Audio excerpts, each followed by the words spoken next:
Mohave Pride Day 2. Day 2, folks. I don't know about you, but I'm exhausted after yesterday. I am so tired. Like tonight, I'm saving my bubble bath for tonight because I'm going to do the bubble bath Yeah, I don't know how. after the second day. I don't know how Rogan does it with doing like 4.5 hour podcasts 3 or 4 days a week. I don't know either. Like I was exhausted, and I feel like we didn't do much. Except with the exception of like just sitting here and talking to our friends. Yeah. You know. But we were sitting out in 105-degree heat, even though we are a shade of air. True. He's got to be in air conditioning if he does it from Texas. I mean, it's very humid there. Hey, and I guess the one thing with this Pride Festival is that it's the 6th anniversary of the shooting in Orlando, Pulse nightclub. Pulse nightclub, right? And Yeah. as far as we've come, it shows that there is still a lot of intolerance out there. Yeah, on a couple of different levels. There's a lot of intolerance still with respect to mass shootings, as well as intolerance to the LGBTQ. Did you hear in it was Idaho yesterday that they arrested a bunch of militia who were in the back of a moving van and they were going to go shoot up the Pride Festival? Good. Well, I'm glad that they arrested them. I'm glad that they prevented that from happening. We'll pull up the information, because I'm just unprepared. Yeah, As we are unprepared. But every single day, every single time we do this. Hey, Aaron. Good morning. Hey, good morning. How's it going, everybody? All right. How was the after festival? Oh, God. I'm paying for it right now, I'll tell you that. Indulge a little bit too much? Oh, yeah, you got to tell us then, because we didn't go. Like, I was planning on going originally, but I was exhausted. Wall to wall. That's what somebody else told me. Yeah. Like, you couldn't move. It was like going to, like, any other, like, big concert. Like, there was no room to move around. There was, like, a line to the bathroom inside the brewery, and I'm like... Because there's only one bathroom. There's a porta potty in the alley, and... Right. Like, save yourself some time, folks. You don't want to miss some of these drag queens, You don't took want to miss a while it. for them to get off.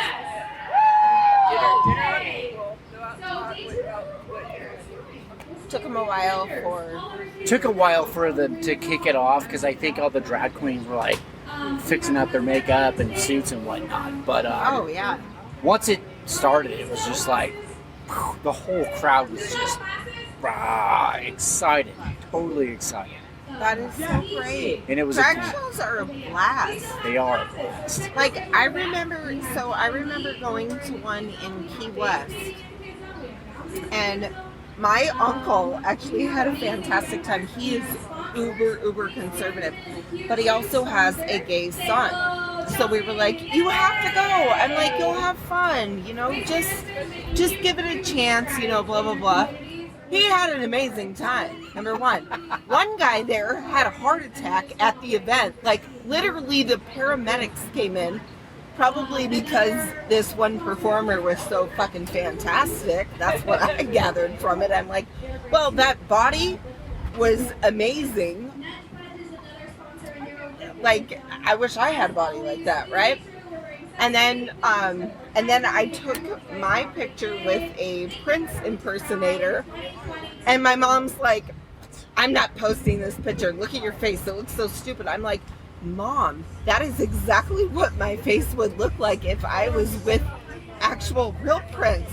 Like, it was like a look of, oh my God, I can't believe it, like, oh my God, this is so amazing. So it was a really, drag shows are a blast. People should just go. They'd have a great time. I'd never been to a drag show, and I brought this up to Willow and Ronnie, but my first actual drag show was a drag king show, and it was women dressing up like men. Oh, It was okay. this gay bar in Eugene, and it was like, man. I was like, they nailed it. They nailed it. Yeah, Hey. I have a friend here that does that. Marquise and MJ. I was conferring over here. Just a second. Sorry. Please. Hey. All right. Hey. You want me to Hey, pull up a chair? Like literally pull up a chair? Yeah. Oh yeah, Pull up the chair. yeah. We just wanted you to talk to us real quick about kicking off day 2. Oh. Yes. Like, Can I pull it to me? Yeah. Is that we okay? okay. So how you doing? I'm good. Can you hear me okay? Yeah. Yeah. You're fine. Better? Good? You sound No, it's you fine. sound great. Okay. Okay. So, we yanked you over here real quick because we heard you on stage. You're kicking off day 2, right? Yep, it is day 2 of Pride, and I don't know what to expect because our first year, it was just a one day, and it was 2,600 roughly, and then just yesterday we were at about 1,800, and we figured that it was going to be split up between the 2 days, so we really honestly don't know what to expect, but we just have to keep making it bigger and keep growing, and give people more opportunities to come. It's been crazy, and I know you guys have been hearing some good stories, right? Yeah, it's been awesome. We've been hearing great stories, and we want to give props to you for being one of the organizers. There's a bunch of fabulous vendors here that you guys coordinated everything, so lots of fun stuff to do down here today. There is. So we have our food vendors. We have pizza and street tacos and burgers, and there's a local business here, the Frozen Yogurt Island. They have their truck here, and then there's Snow Cone. That's another local business. And then in the kids area, we have there's a group down there playing D&D with the kids. My kids love that. They're coming back today. I'm So so again, glad they have a They waiting. did it yesterday They have a waiting too. list. They have a waiting list, and all of their games are full. I had no idea that it would be that successful. They're gonna try to have 2 tents next year, so there'll be 2 games going on at once. I had no clue that it would be that successful. I had no clue it was still this popular. Like I think it's even more popular. I remember being in 7th grade, and there was boys in my class, and this was like in the 80s, folks, where they were like heavily into the D&D. I had no idea that it has. Well, it's Still kind had of such a it's strong- kind of strong resurgence preference. because of Stranger Things. Because a lot of it's based off of that. That makes so much sense Yeah. then. And the people that Oh my I know, gosh. the people that I know that are either just getting into it, a lot of it is also so not to like name any names, but there's a popular fantasy franchise that people my age grew up with and really relied on, and the author of it turned out to be an absolute asshole. Oh. And very exclusive. Okay. What? Yeah, Sorry. We're talking about. Maybe you should dive a little more deep into this then. So we. Because If- I don't know what you mean. What you want What? you want me to guess So- what we're talking about? who do you think I'm? J.K. Downing. Yeah. Rowling. Oh, okay. So the Harry Rowling Potter. is really She's exclusionary. There's a lot of problematic themes in her books, and trans exclusion is a really big problem. So when you play D&D, your character can look like anything, can be like anyone. It can be like you. If you are trans, non-binary, asexual kiddo, your character can be that, only they can also shoot fire out of their hands. And D&D has the flexibility to really represent the players, where other sources of fantasy or other sources of entertainment are so locked in or so tied to authors who are just assholes. So, do you think that D&D can actually steal the Harry Potter people? And then maybe we can go to Daniel Radcliffe, because I love him, and be like, you need to be a character in D&D instead. So I don't know if it's so much stealing, because there are a lot. There's one law. Oh my gosh.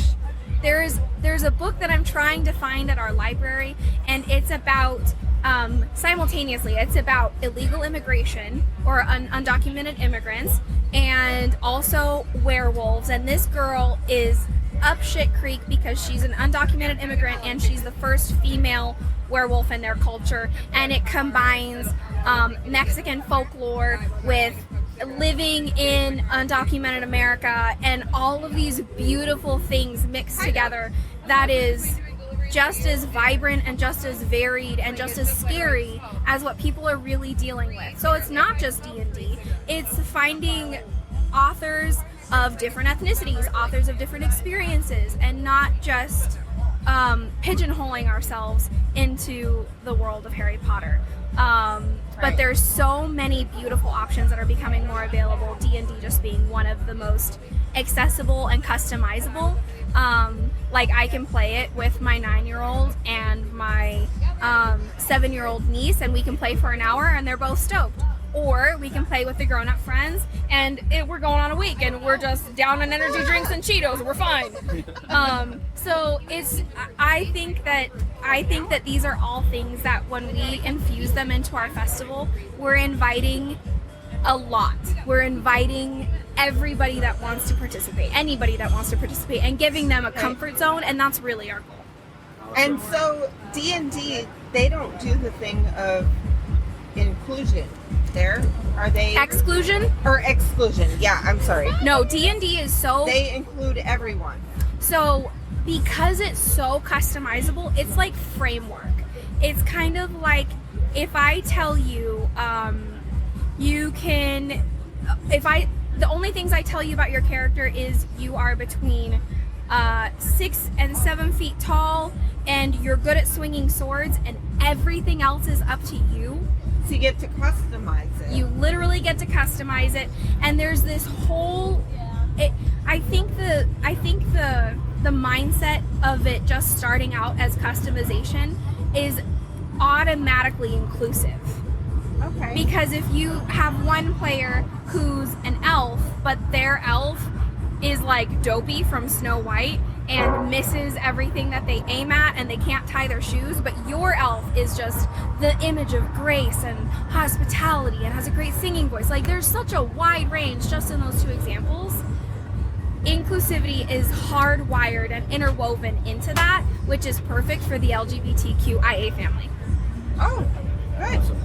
Cool. Hey, and we can't thank you enough for all the hard work that you put in to this. I'm happy to. I had no idea that this is something that I would get to do in my life. Like, if you told me 4 or 5 years ago, hey, you're gonna be part of Pride and you're gonna know these people and do these things. This is dream life. This is like, oh, in 5 years you're gonna be standing on the stage to get an Oscar.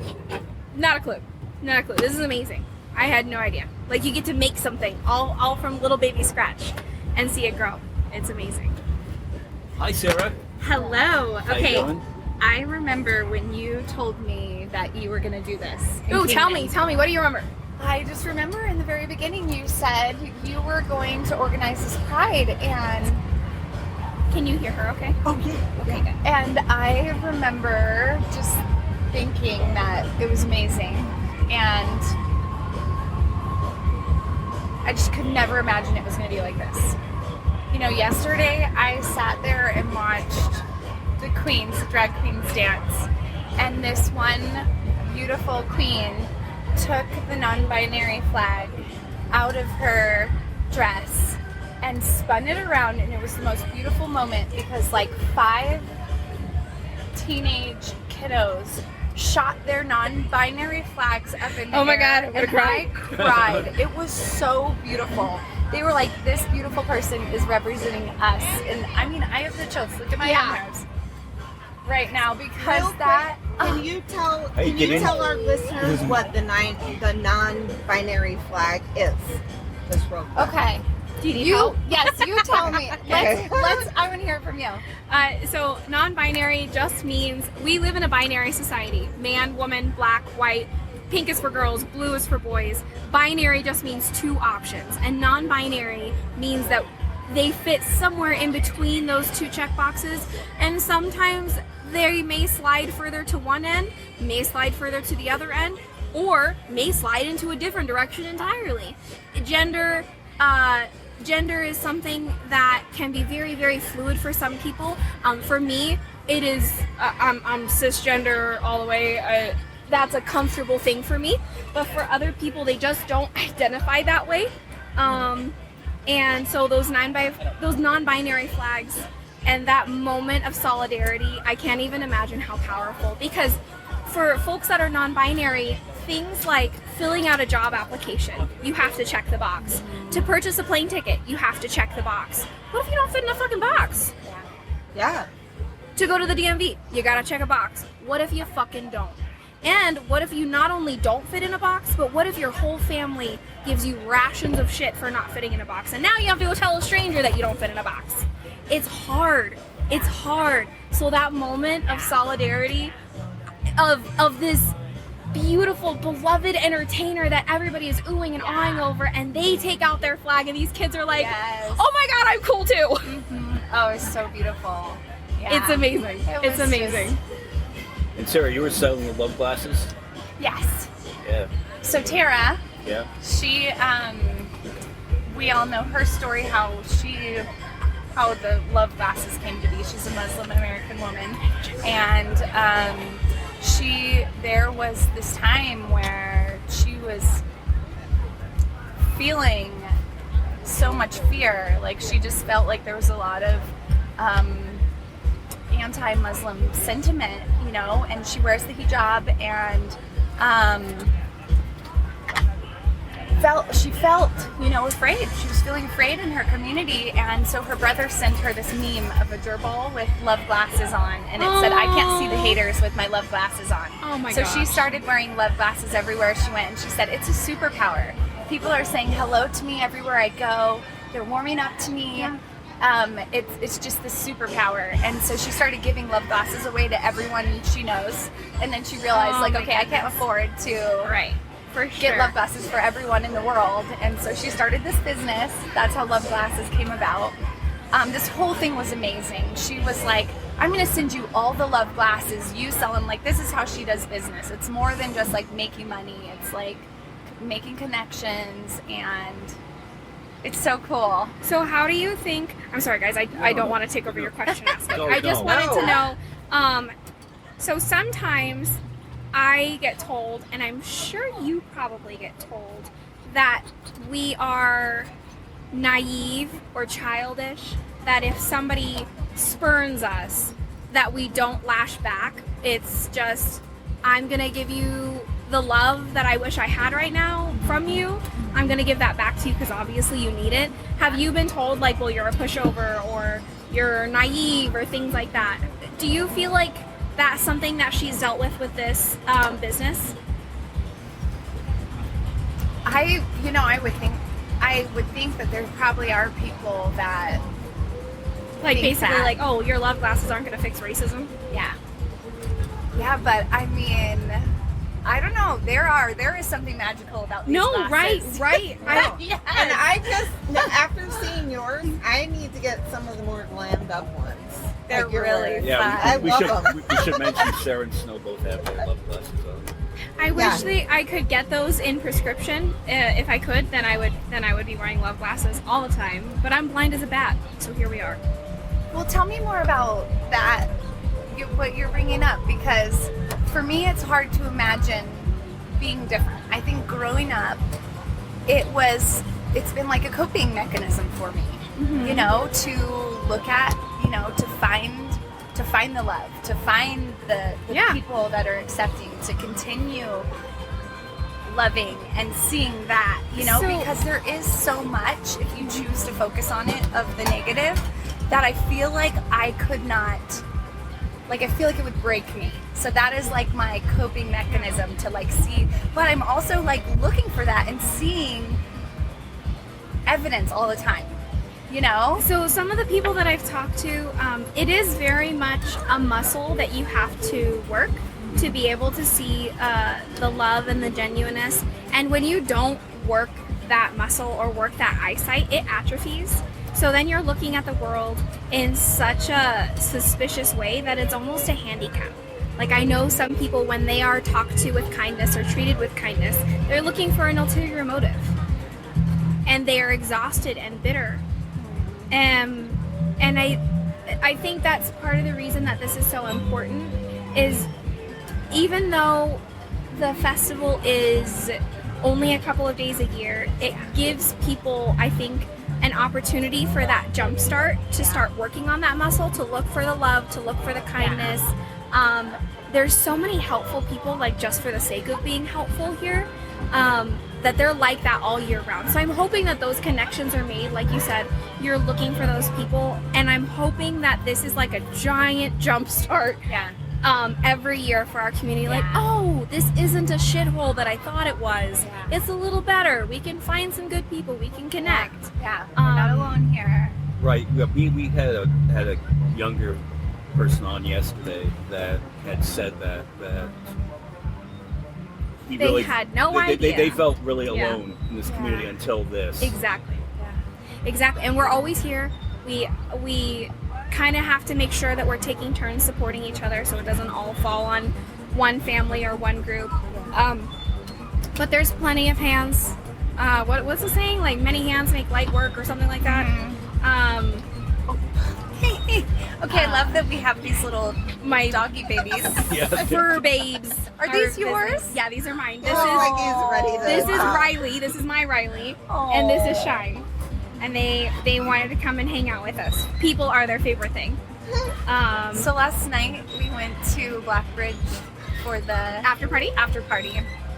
And there was a couple people there. I mean, it was amazing. Like, everyone was dancing. I've seen amazing bands play, like, at the bars here, and a lot of people don't dance. And it's like, come on, guys, why is nobody dancing? I don't understand this. Yes. You know? And just everyone was dancing. It was so great, and so many different, beautiful people. And not to mention the drag queens that were amazing. Like, beautiful. I can't even believe the performance was amazing. But there were two people there that said, that weren't at the Pride, that were like, I wish every day was Pride, because the vibe here is so good. It so feels everyone good. is so nice. Like, and if like the news over the last month or so, everything feels so weighted down. Everything feels so heavy and depressing. And then you came here and you just walk in this park, and there's just positive vibe going on. And a lot of the people that are here, every time we see them, this is the vibe that they have. Every time they're involved in something, this is the vibe that they have. And I think it's the freedom of being able to be genuine that makes people not assholes. Like, but you also have gone into this as such a great leader. Like, I remember, you know, and I've seen it even now, like, a lot of the pushback you get on social media, and a lot of the trolls online, and a lot of the hate, and just ignorant, fearful comments. But you have always been, with the volunteers, like, a model of how to show up when that comes. Like, you have made it very clear, because it's easy for everyone to get upset and lash back. But then from an outside perspective, people see that, and you just understood that that was, like, representing you, and just from the that would, if it was that kind of a reaction to that kind of stuff. And so I remember from the very first Pride how you talked to the volunteers about, we meet these things with love, you know, like, with education, you know, it's family friendly. It's, you know, this is how we show up through the whole thing, and you guys still do. It's just amazing. I love the beautiful responses on Facebook, and it's like been your leadership that has modeled and made that. thank you. I really appreciate that. Sometimes, I wouldn't say necessarily that it's sometimes hard to respond kindly, but sometimes it's hard to even engage. But you hit the nail on the head. I think more often than not, it's a lack of education. So just what we were talking about earlier with non-binary. there may be people that simply don't understand what that means, but if they did and they listened with an open heart and they really like chewed on the idea of what if I didn't fit in these boxes, and every day I had that reminder of I don't fit in this society, how difficult that could be. Just that one little 2-inch window, I think that empathy would change a lot of things. But that has to start with education. That education has to start with non-judgmental conversation. And that non-judgmental conversation has to start with us not responding like, well, why the fuck don't you know this already? Because that's not gonna help anybody. And that takes time. It takes offering a bottle of water. It takes offering some sunscreen. It takes some love glasses. So each step really, really helps us get closer, even if one person at a time, one conversation at a time. It's worth it. Yeah, we had one guy on yesterday, and he was saying that his daughter, who's now 14, is gay. And he looked back, and he was 36, and he goes, I look back at myself on 10 years ago, and I'm so ashamed of who I was. Yeah, it's hard. Yeah, he was very engaging, and he came from a very rough community. Yeah. And he said it just wasn't like that, and we were the people, and we were using the slurs and stuff like that. And when we boil it down, honestly, no matter what the situation, no matter what we're talking about, whether it's mass incarceration, whether it's racism, whether it's anti-LGBT rhetoric, no matter what it is, every single group, every single person, at the end of the day, we are jellyfish, sensory-deprived jellyfish, steering a meat suit, carrying around our dumpster fires of trauma. Like, at the end of the day, that's it. And if we can meet not just every person, but ourselves in that spot, like, what was he carrying? What was he carrying that was hurting him to make him want to use those racial slurs or whatever slurs he was using? What was hurting him that he was carrying around? I think, and I'd have to go back and listen. Oh, and I'm not asking for an answer, but no, but I think that the gist of it was growing up in a tough community. There's fear and there's trauma. And he wants to blend in. Yeah. He wants to be accepted. Exactly. He wants to be known as tough. Exactly. And all of those things, like, you were able to have a conversation with him about that, and that's how we move on. That's how we grow past it. Yeah, and probably him being able to share that helped him to move past it a little more. Yeah. Too. And you guys not reacting like, oh my god, I can't believe you said that. Just accepting it for what it is. I love you guys. I have to go check on my Hey, Sarah, plug your store really quick. West of 3rd, come see us. We're on Beale Street, downtown, 224 East Beale Street. And they can find you on Facebook? Yes. Or your booth is West of 3rd, Facebook, Instagram. And your booth is right inside and I've got love glasses right inside the entrance if you want some of those babies. Right. And we sell them in the shop. Right. And Bootsy's Delta Funk. Yes. Oh my gosh. Rosebud Gardens, Wet Dirt. So many amazing artisans. Come check it out. Yeah. Okay. Thank you, Sarah. Thank you, Michael. Okay. All right. Yeah. One of my questions is, I always ask this: what was that light bulb moment when you went, I have to organize something like this? There had to be, like, you're just going through life doing whatever, and all of a sudden you're like, I need to do something about this. Like, what kind of kicked you off? We were at a Pride that was built, like, okay, so kids are my jam. Kids or families, that's my jam. That's my favorite place to be. Those are my favorite humans to be with. And my sister and I were at a Pride that was billed as a family Pride. And there was really inappropriate songs playing from the stage. The entertainers were inappropriate. It was all like really adult content, but it was billed as a kids event. Like, there would be stuff for the kids, and the vendors, it was all really politically charged. It, like, if you looked at each booth, it went political person, MLM corporation, yard sale, political MLM, yard sale. Like, that was all of the vendors. What's MLM? Multi-level management. It's like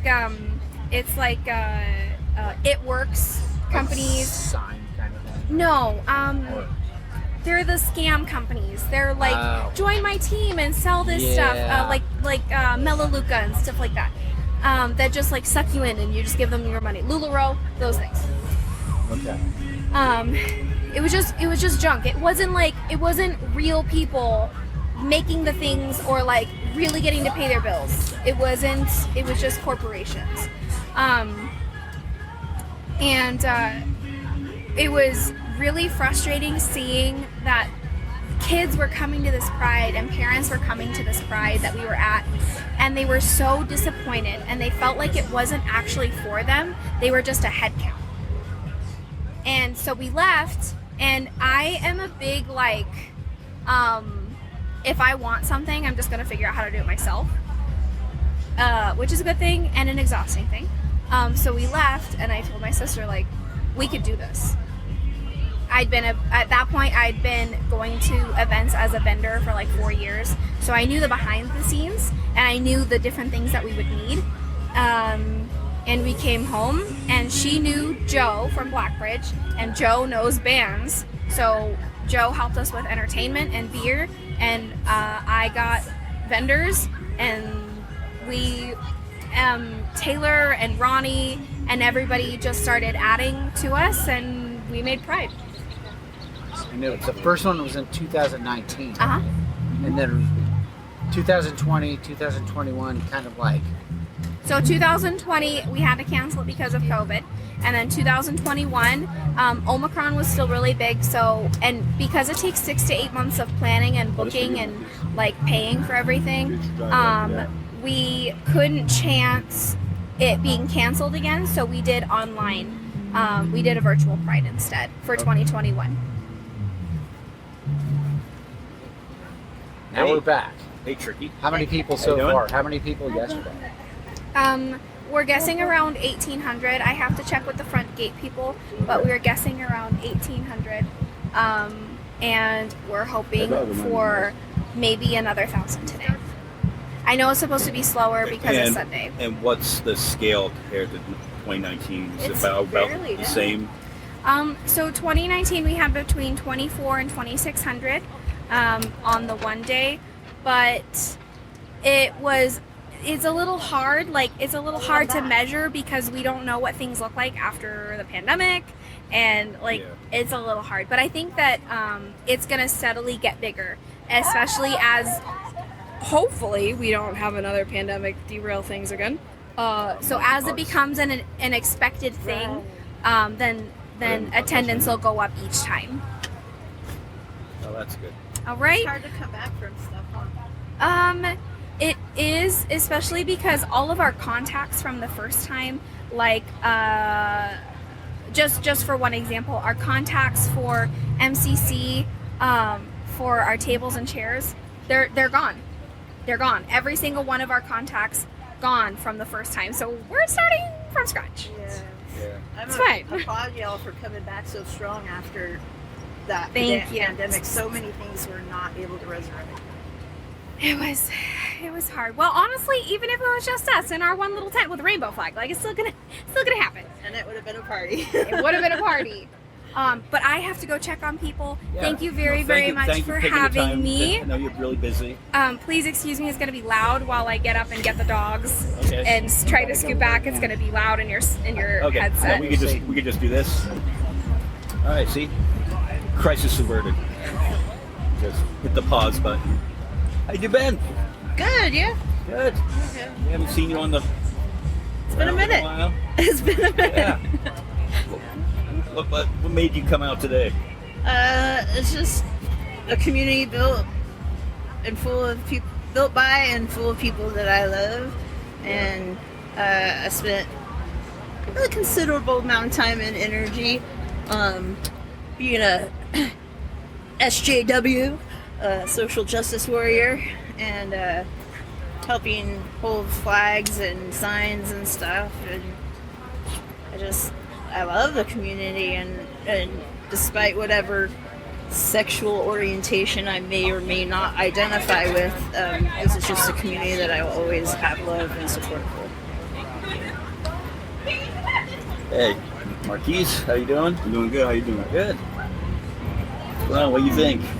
I think this is an amazing event. I'm just here to show that I love all people. Show you support. I love all people. Oh, hey, I mean, we've been like Facebook friends for probably about a year or so. Yeah, It's good to actually finally meet you. Yeah, See face to for sure. face. Sure. So what's else been up? Oh, life and love and school and kids and wow, it's a world, isn't it? It's busy, yeah. Yeah. I know. I mean, just between work and kids and trying to do this once in a while. This one, I think, just like decided somewhere along year 1 or 2 when I wasn't the friendly, touchy-feely aunt, that she was going to come back around and like make me old suddenly, because like nobody thinks I'm as old as I am, but I'm certain with the stress of having kids, I am going to soon catch up to looking like I didn't have this my gray age. hair until I had kids. That's what I'm saying, Michael. That's what I'm saying. Here come the grays. You ain't nowhere near getting old. Oh, baby, that's sweet. Yeah, young heart. But yeah, it's a crazy world, and I'm just glad to be able to show a community that struggles so much with feeling that they have a place, that there's people who will create a place if they can. Right. But it's also refreshing because if you walk around town and you just see comments on social media, God. You kind of go, oh, God. And that's not just here, that's pretty much everywhere. And I have found Jesus or God again in the past year. I mean, up until sometime midsummer last year, I was identifying as a maybe even anti-theist. But I started going to church to support my man, who definitely was a godly or wanted to be more godly. And I found myself feeling it and raising my hands. And I think it's so easy for people that, how do I say this delicately? If you never leave your room, everything's scary. And I think that on a much bigger scale, Kingman is your room. And I think a lot of the people that are saying the nasty things on the interwebs about events like this are people who have never left their room. And because it's so easy to say things and hate on somebody on a computer or in a building with other people who are parroting the same thing. But when you're standing in somebody's face and you realize that they blush like you do, laugh like you do, hurt like you do, it's really hard to have hate. Right, yeah, and it's just a lack of understanding, a lack of exposure. And I mean that boils down to everything. I mean, even the gun issue, the root of it's in fear. You're fearful of what might happen to your family. And I just want to take a split second because I got in some trouble last, what was it, 2019-20 that we had it was 19, huh? It was 2019 that this. This? Yeah. 19. So I got in a little trouble during the Halloween part for voicing a very strong opinion. So I want to take a moment to applaud the city of Kingman for coming out in support of this event this year. Yeah, the Facebook page. Yeah. Because I called the officials out last in 2019 and said that it was a shame not to see one of them at the event. Right. Because nobody's going to kill themselves if they don't win the drag race on Saturday night, where all the mayor and everybody was. But suicide rates and LGBTQ identifying teens are off the chart. So seeing somebody like the mayor kick off this event could save somebody's life, you know? Yeah. But I mean, baby steps. At least they acknowledged it this year. Amen. So that's good. All right, I lost my co-host here. Well, that's all right. A lot of times people can't tell my voice from Snow's anyway, so. Yeah, I kind of look over like, what's next? Oh no, what are we doing? All right, so on that, I think I'm gonna wrap this current episode up. and regroup, and we'll have some words off air. Yeah. And, so, to the listeners, we'll be back. Another episode. Nice seeing you, coming up. listeners.